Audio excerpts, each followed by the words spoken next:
All right. Are we good? Okay. What I be saying? Oh, yeah. Welcome to the third and final installment of Black Boy Joy. I'm your host, Devon Tanafort, and I am here with... What's up, guys? Jalen Neptune. Myles Taylor. All right, you can tell the audience a little bit about yourselves. Yeah. Freshman at Emory, currently pursuing my bachelor's in business administration, thinking about a double major in sociology and master's of accounting. Yeah, I'm Myles. I'm on my major in biology, minor in African American studies on the pre-med track. Don't know where I'm going to go with that yet, but definitely know I'm going to go to med school and do my thing there. All right, so appreciate y'all coming on today. I'm making the time out your day for this podcast. So today we're going to be talking about Black representation in media, specifically Black men. Before we get into that topic, we always open with the question, what is Black Boy Joy to you? I think Black Boy Joy is just being heard and being felt, whether it's through a TV show, a song, or a video game, being able to put myself in that position and feel something out of that. That's what I think Black Boy Joy is. Yeah, for me, I would say definitely like waking up happy in my own skin, feeling confident in myself, feeling that I'm represented, and feeling proud in my culture and background. All right, so a quick little follow-up, just to make it a little bit more personal. What is your own personal source of Black Boy Joy? Like you mentioned TV shows, for example. Like, what is that for you? Honestly, coming here at Emory and experiencing Black Emory is something that if you would have told me, coming into Emory that I would have met the people that I met, I wouldn't have believed you because obviously it's a predominantly white institution. Yeah. But being able to find people like you guys and build these meaningful connections is something that it really resonated with me. So it's something that I never thought I would experience. So. Word. Yeah, I'm gonna piggyback off of that because I went to a PWI for middle school and high school, so I didn't get to truly feel that like a large Black community. Coming to Emory, even though it's a PWI, we are the minority. It never felt like that for me. You know what I'm saying? There's a lot of representation in, I would say, like high positions in clubs, different opportunities, and everyone's really close knit.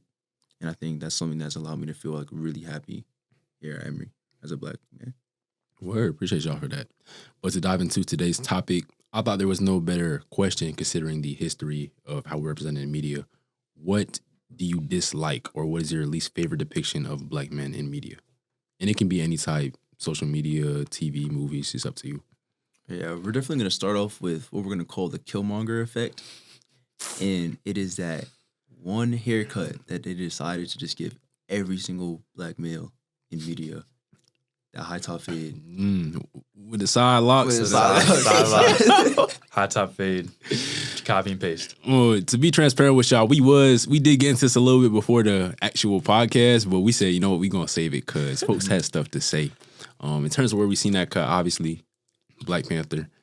But I think them designers think that's how we are, I guess. You know what I'm saying? If you play the Miles Morales video game, you know what I'm talking about. Yeah, Valorant, Arcane. I mean, it's like, you can definitely tell who the designers were. Mm-hmm. If you understand what I'm saying. And I feel like they were like, okay, Black culture, this hairstyle. Yeah. It's just they unified it into one thing and we're just like, throw it out there. Mm-hmm. So it's something that I think they could have put more effort into it. Definitely. I agree. Because when was the last time you walked outside and you saw a majority of Black men wearing a high top fade? Not once. Chill, because I had a high top fade, but when I had lots, but it wasn't combed over. No, it wasn't combed over though. Okay. Yeah, it wasn't combed over. But hey, chill on the high top fade, bro. You know what I'm saying? But I don't got that no more. Yeah. Yeah, but I feel as though it is shifting away slowly. Yeah, but surely. You know what I'm saying? We talked about earlier, but the Harry Potter game. Yeah. More options, cornrows, I don't know, ways, low cut, locks. So it's getting better. It's definitely getting better. I think another big thing that pioneered Black hairstyle was 2K. Obviously, the sports games did it first, to be honest, because that overlaps. Black culture and sports, it overlaps. So being able to see an abundance of hairstyles that, go from not even the high tops, being able to dye the locks, one strand, things of that nature, it's something that I think 2K paved the wave. So.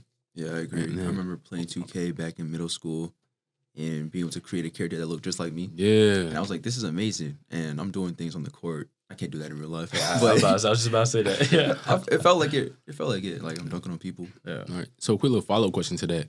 What to you, in your own words, is the importance of having that type of selection when it comes not just hairstyles, but also, I guess, the way you dress, your physical build in these types of video games? Yeah.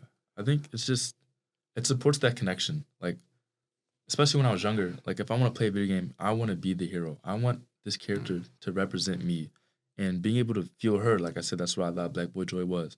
So being able to customize my character, go out into this expansive world, and that's what video games are all about. It's about being entertained. But if I'm able to make a one-on-one connection to that character, it's just going to make that memory even more special. So I just feel like having options that are able to make me feel proud to be who I am is something that should be more upon. Definitely. It also allows you to engage with the game in a deeper way because you can, like, in a way, you can relate to the character. Like, he looks like me. Like, that is me in a sense. And it feels good to see yourself in media and representing yourself in a different way. And same thing like in movies, in TV shows, video games. It's like seeing yourself in these places. It like brings you a sense of joy and pride in how you feel and like how you look. You know what I'm saying? So in that same vein, and it's okay if you don't have an answer, because obviously like we're just dogpiling on video game companies. But is there, besides 2K, a game in recent memory that does sort of allow black people to embrace their physical traits that you can think of? If not, it's cool. I actually have one. So Ubisoft, they have a series called Watch Dogs. Their first game, I think the main character is Aiden. It's a Caucasian male. Great game. Okay. But Watch Dogs 2 is based in San Francisco, and the main character was Marcus Holloway. It's a black, young, he was a cool guy, if I'm being honest. And that was a great video game. Mind you, so you couldn't choose that. So it's not like we had the choice. But the fact that they made that they made him the main character, something that I love that game. It was a great game. So that definitely something that comes to mind when I think of video game companies who went in that right direction.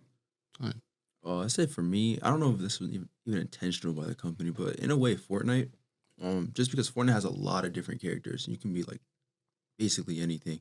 So I think playing the game, I've always been able to find like a skin that I can wear that like made me feel like me. They have a Miles Morales skin. I love rocking that one. It's tight. Miles, so like, I gotta rock that all the time. I got that one too. Yeah. Now I'm gonna do my own thing. Y'all good? Huh? Y'all good at Fort? Boy, stop it. I mean, depends on who you ask.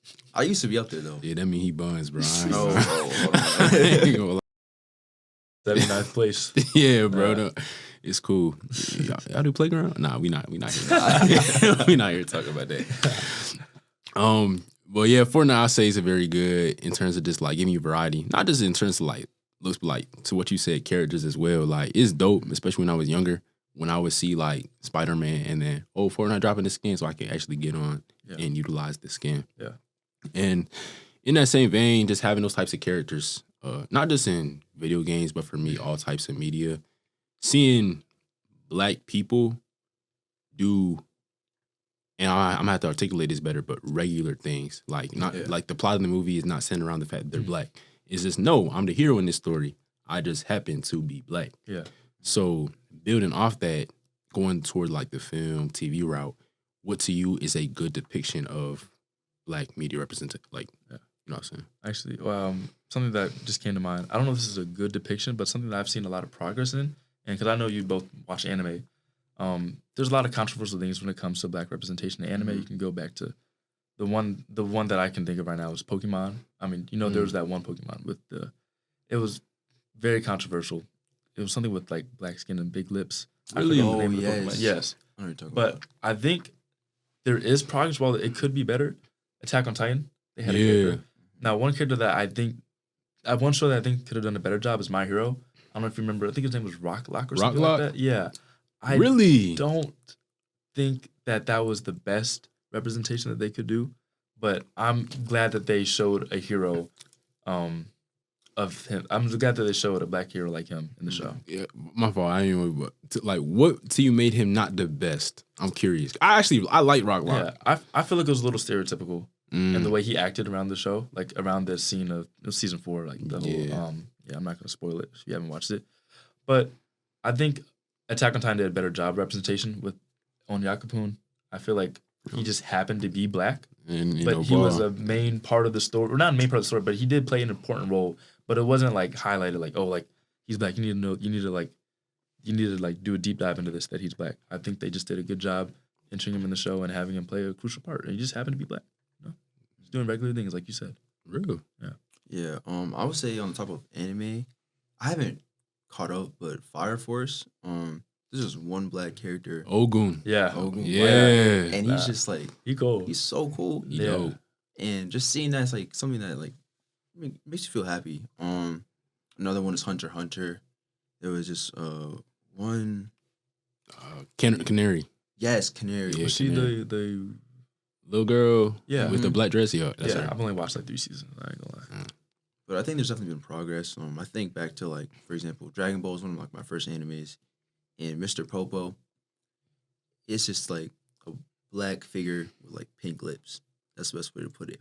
And it's just like a terrible depiction because even though I guess he's not a black character, like that's what like when you see that you think of it like a negative stereotype depicting black people. So seeing definitely in anime like the depiction of black people evolve over the years, definitely getting better. For example, in the new one, Gacha Kuta, there's a character named Jabber with locks, stuff in his locks. Like that's like I think that's some good representation right there.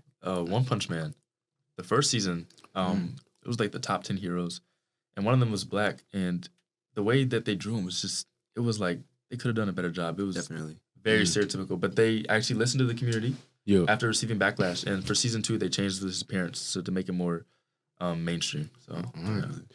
So kind of it's 2 things I want to touch on, but to your point about Rock Lock, cause it's crazy. Now that I think about it, he definitely could be perceived that way, but at the same time, I feel as though like when a character has a certain behavior that I guess you could associate with a stereotype, it's almost automatically linked to that stereotype as opposed to just being the natural, like the inherent nature of the character. Yeah. Because when I think of Rock Lock, for those of y'all who haven't seen the show, he's very, I guess, like you say, argumentative. Very much like everyone's on the same page about something. Yeah. But he's like the sole one who disagrees. You're gonna hear his opinion. Yeah. He gives his opinion, which just happens to go against everybody else's. And when I hear that, I think of Stranger Things. Have y'all seen that? Yeah. Lucas, he got hella hate during season 1. I'm not fine, man. He got mad hate during season 1. Because when 11, if you don't know the plot, Stranger Things, this little girl comes, she has powers. And they're at the same time, one of their best friends disappeared. Out of the 4, Lucas was the only one who was like, bro, our friend disappeared, and at the same time, this girl came in. That's sketchy. Mm-hmm. And because of that sentiment, and the fact that I think he was black and they couldn't separate those 2 things, he received so much backlash from white fans that to me was very much unwarranted. You know what I'm saying? Because it's not as though his behavior is a stereotype in itself, but it's more so, it just happens to the one who went against the group, the rest of whom was white, was a black person. I understand what you're saying. Yeah, I can definitely see the argument in the fact that he was just stating his opinion on the situation, the conflict. Again, not going to spoil it, but I definitely think in Stranger Things that's a good comparison. Yeah, but obviously there are a lot of, speaking of stereotypes, there are plenty perpetuated through the media, which I don't think we have to talk about. We know what they are. So to you, and it can even be beyond film, TV, but any media, even social media, what to you is a figure or a character that subverts those, like, transcends those stereotypes? That's a good question. I have to think about that one. Yeah. There definitely are characters, but I think that I don't even think we're at a point yet where it's like automatic. Like I can think of a character that's like different from like, or that's not portrayed as a stereotype. Yeah. I mean, I think the safe answer would just be the Spider-Verse films. I mean, I think those had such a big impact on black representation media. Not just a character, not just a side character, but someone who can play, the main hero of the movie. I think that's the safe answer. Like Miles Morales was like, he was goated. Yeah, he was for sure. Yeah. And on top of that, obviously we see the black characters who they're the hero of the story or one of them, but the way they're presented is very much a whitewashed version, for lack of better words.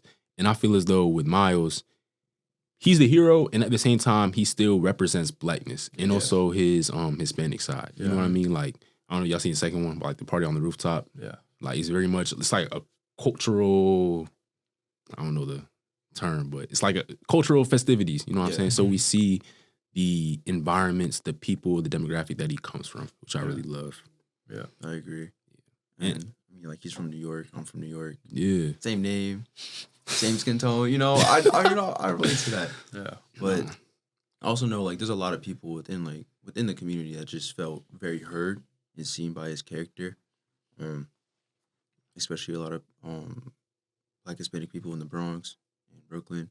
Like that was Miles Morales was huge. You know what I'm saying? I think another thing to touch upon is Jordan Peele in his films. Mm. I think it's another person who pioneered Black representation. I haven't seen Nope or him, but in terms of Get Out and Us, I mean, those great films. Yeah. And the Black representation behind it, the fact that those are the lead roles in a horror movie that did so well, or I guess a suspenseful movie. But yeah, I think he did a really great job with that. Yeah. And one that I think of that comes to mind where I was still thinking, you seen Everybody Hates Chris? I used to watch it. You ain't seen it? What? I mean, I'm familiar, but okay. Yeah. Well, one person for me is his dad. Actually, I feel as though his dad, like he's not perfect, of course, but nobody is. But at the same time, and the way that he functions within his family, interacts with his children, the fact that he's there for his children, because we all know the common stereotype.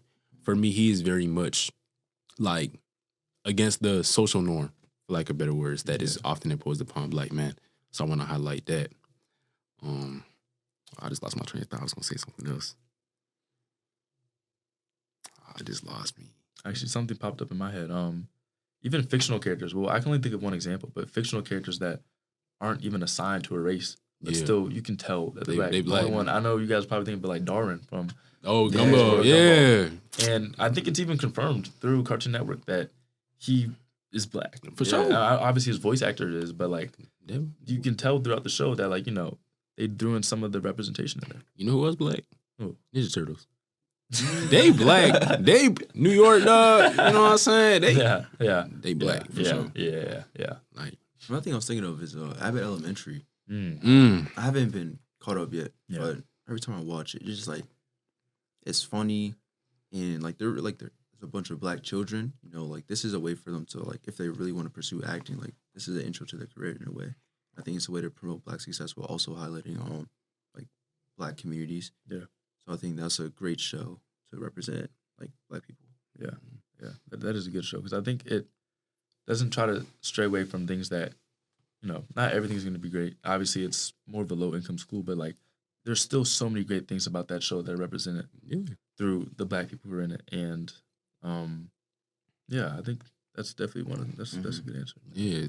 And like one thing I especially like about Abbott is that the culture is there. Yeah. You know what I'm saying? They're Black people and it's inherent to their characters, but it's not it's not what defines the show. 100%. You know what I mean? And you seen Blackish? Yes. Yeah. People, they actually get flack for that show because how do I word this? Because I heard somebody word it this way and it opened my eyes, but it's a Black show that in its presentation is almost marketed toward white people.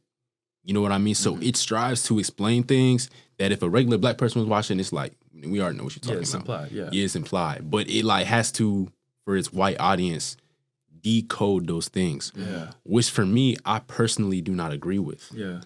And this goes beyond like Blackness, but also if you watch movies now, when they speak in a different language, a lot of companies tend to stop putting subtitles. Really? So it's either you know the language or you don't. So to me, it's similar in that when we have these forms of media that celebrate Blacks, to have Black characters, it shouldn't be expected or essential to make it an easier pill to swallow for somebody who's not in that target audience. Yeah. I think they did a better job with Grownish. I know, looking back after what you just said, Blackish was definitely a little hyperbolic in the things they did it was almost like they were holding our hands through the show. You know what I mean? Yeah. But I think in Grownish, they did a better job of representing Black people in terms of transitioning into college. I think that was. Did you guys watch Grownish? I seen clips. I ain't watched it though. Yeah, I've seen like an episode or two. Pretty good. Yeah. Now, maybe I don't know too much about this, but like the social media route. Obviously, you have influencers nowadays who like advertise their life, make skits and such. Yeah.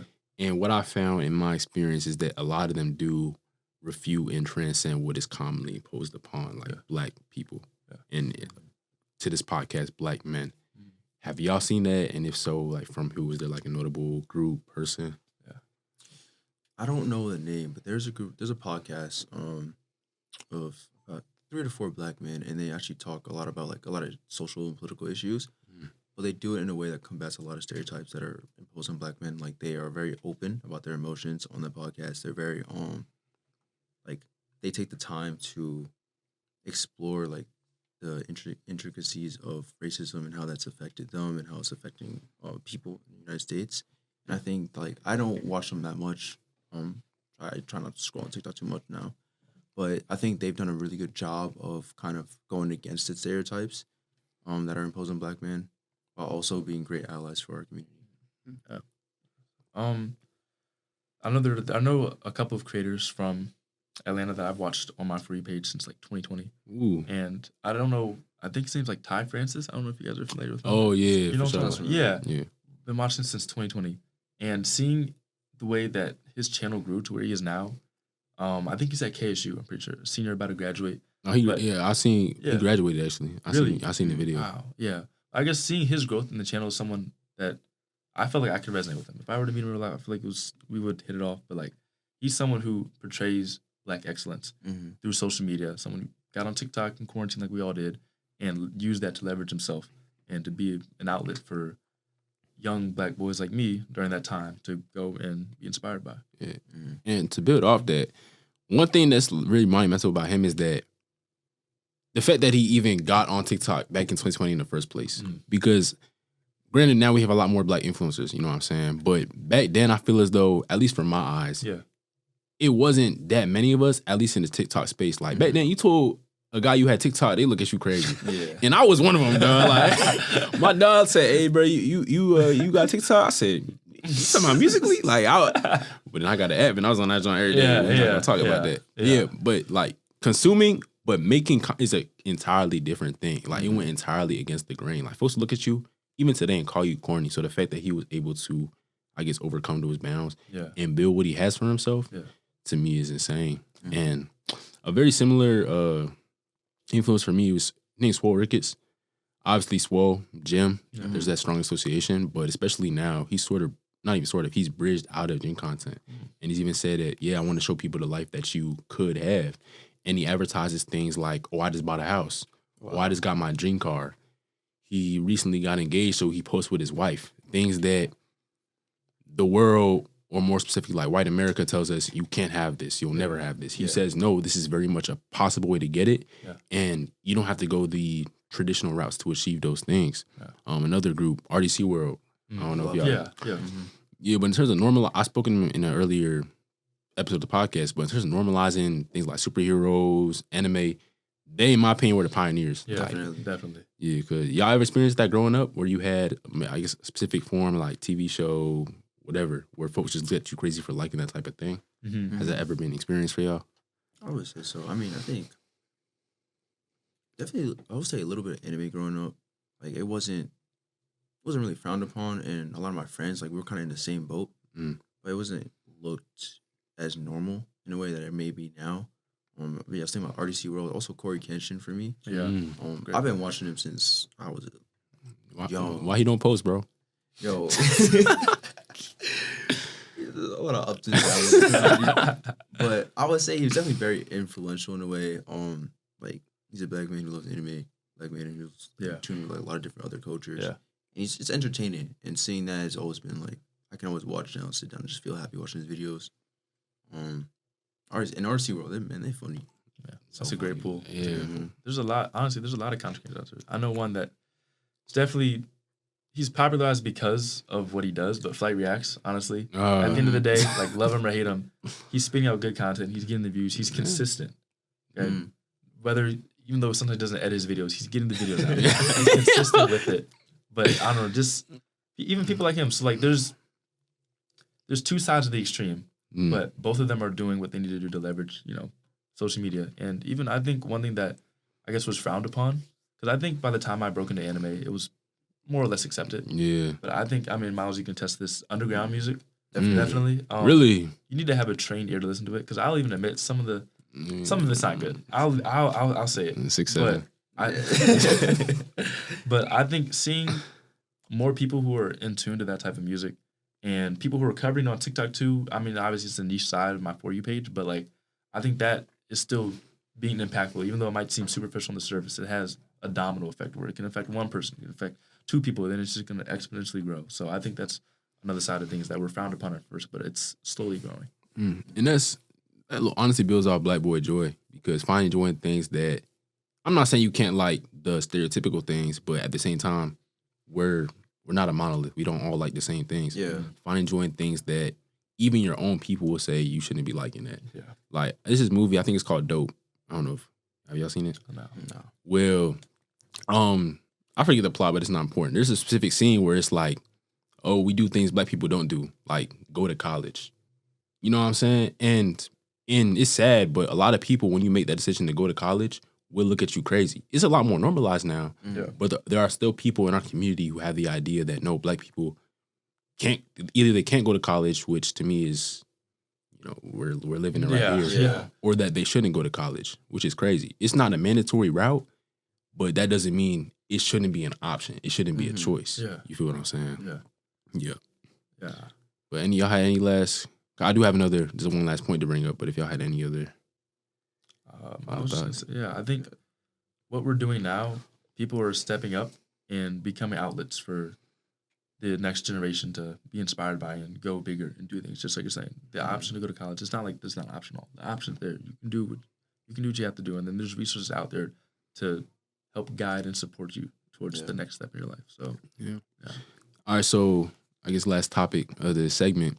We touched on it earlier, but for me, how I would articulate it is utilizing black people in films, TV shows, even social media to amass a black following or to, I guess, encourage black people to buy. And the example that we gave, if one of y'all want to, the pump fake. Oh, Yeah, yes, the pump yes, fake. yes. Well, I'm not the biggest Star Wars fan. I'm a little educated, but it was Star Wars. I remember, like, I don't know any of the Star Wars movies, but Star Wars: The Force Awakens, because I was excited for that movie. I don't know how old I was. I believe it was 2015 when it came out. Around that time. Yeah. So the fact that I remember so much about that movie and that movie alone, because I've watched other Star Wars movies, can't tell you anything about that. But that movie specifically was because of the trailer. If you guys have watched it, they portray a black man, Finn, holding a lightsaber, picking up a lightsaber, and it's supposed to be as the climax of the trailer. Like, oh, we're about to get a black Jedi. And if you were watching the film, you can see that is not what happened in the end. But that is definitely one of the craziest, nastiest hezzies that I fell for. Like, double crazy hezzy. I came out that movie theater so mad. Yeah.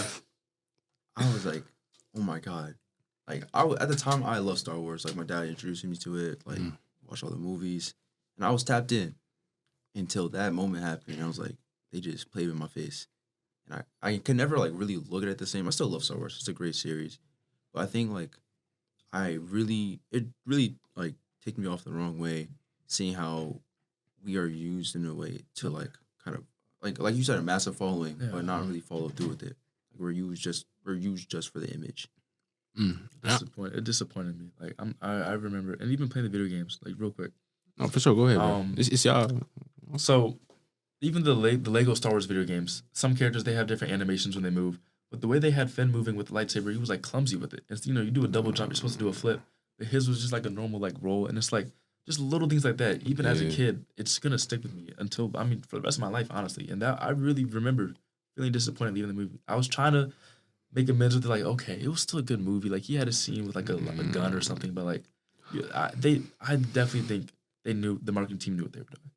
I agree. I told him earlier, I'm a huge Star Wars. In fact, I'm holding in my rage right now because I was very much of the same mentality. And the pump fake, dog, like that's all I could say. Like, and as someone who I rebuked those 3 movies because they had like a little trilogy. But as someone who's seen it, even like at least he still had a significant role and he was built to be a significant character moving forward. Yeah. After that point, he was diminished into comedic relief and a not so love interest for the actual main character of the trilogy who picked up the lightsaber after he was put out of commission. I'll leave it there because I don't want to spoil nothing. But it's like, yeah, that's exactly what they did. You know what I'm saying? Put a black character in your face, have him do something cool. After the money's already paid, you realize it's not what I thought it was going to be. And they put him on the poster too. Front and center of the poster, by the way. Yep. And you know what's crazy? Actually, when they released I forget which country it was country in Asia. When they released the photo, they actually made his picture smaller. Wow. Really? Yes. Wow. Because of how, I guess, that particular country felt about black people, they made his picture, like, they shrunk his picture on the poster. It's disappointing. Yeah. And another crazy thing is when white artists, social media, whatever, utilize Black culture or present themselves as allies to, as we said, get Black people into your following. Yeah. Mm-hmm. Like some folks say, like Post Malone. Yeah. Like when he first. Oh, yeah, he did a 180. Now I'm thinking about it, yeah. There's yeah, we started with the rap songs and now to the country. Nothing wrong with that, but I feel like there was definitely a method to why he went that certain route to amass some sort of following. But like, yeah, I mean, that's definitely good. I know there's some other small artists on TikTok that I saw did the same thing where he started out rapping, and now he's leaning more towards the countryside, which typically usually doesn't amass the biggest Black following. But I think that's why he took the early route with the rap first. Yeah. And if you ask me, I feel the reason why it works is because not by all people, but enough people to, I guess, make them big. White people are often glorified for dabbling in Black culture or participating in what is socially considered Black things. Yeah. Like you see it with the, he invited to the cookout. Boy, he played one verse to what, 50 Cent? Like, you know what I'm saying? He know one bar off 50 and he invited, you know what I'm saying? Yeah. Like, to me, the bar has been risen so low, Yeah. which there shouldn't even be a bar, but beyond that, where it's like, you do, hey, bro, come on. Yeah. You know what I'm saying? Yeah. Like, it's crazy, in my opinion. Yeah. No, yeah, I can definitely attest to that. Yeah. I feel like there's another person like, what's it? This is one TikToker who was dancing, doing Philly stuff. Oh, Jersey Joe. Yeah, I think it was Jersey Yeah. Joe. Like, Yeah. Yeah. and then he, you know, He switched up? switched up. Yeah. Mm-hmm. Yeah. It's a common pattern. And do you guys think it's still like relevant today, or do you think it was more like you think it's still happening? Like right now? Or- I very much think it's still Yeah. happening. Yeah, especially. Like, yeah, in my opinion. mm-hmm. Yeah, I think it's still happening. I think maybe it's taking like a slow turn for the better, in my opinion. I think because of how people are seeing how other people have used Black culture just to get a leg up, and then switching up on the people who supported them throughout the way. Mm-hmm. So I think people are less quick to jump on the, oh, he's invited to the cookout, oh, he's one of us, or something like that. Awesome. Yeah, Also- and if you weren't watching this video, that does not mean you invited to the cookout. Not bar. Also, one thing, just real quick, another anime character. You guys watch The Promised Neverland? Oh, Yes. you talking about the mammy? Also, the stereotype of the Black character dying first or always dying in the movie. Mm. Also, sorry, spoilers, low key. Damn. It's fine. It's 12. Don't watch season 2. Just watch season 1. But yeah. So first, she was a maid and a servant to the mother, and she was portrayed as like almost crazy in a way. How she would talk to her little doll and was like overly strong, but like it was bronze but no brains, basically. Yeah. And how they off during the show too. So it's just speaking of that stereotype too. I'm sure you guys could think of different examples of Black characters dying in movies and being like the brawny type and not the ones who can be smart with the brains. Yeah. And another thing, this reminded me with the situation with Finn and I believe Ray.